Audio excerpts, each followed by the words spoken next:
Natro, Omo, we know they see this guy for this compound. I notice am too. And na so night e dey waka, e no dey waka like normal person. E just dey appear like ghost. We all just stood there, speechless, staring at that closed door. The morning wasn't so cheerful anymore. That night, I couldn't sleep. The image of his face, the fear in his eyes, it was burned into my mind. The jokes were gone. Now, there was just a cold, creeping dread.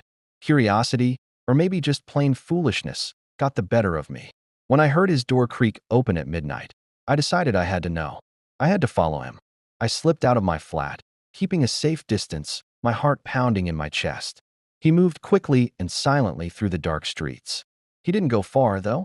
He stopped right behind the old, abandoned warehouse at the end of our street, the one nobody ever goes near.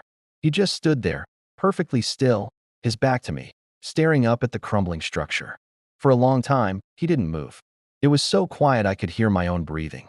And then, I heard him whisper, his voice a low, raspy sound that carried in the night air. He said, "If you're enjoying this story, subscribe for more! Subscribe!"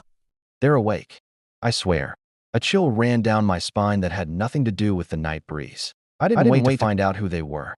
I turned and ran back to my apartment, locking the door behind me. The next morning, the entire compound was buzzing with a different kind of energy. Fear.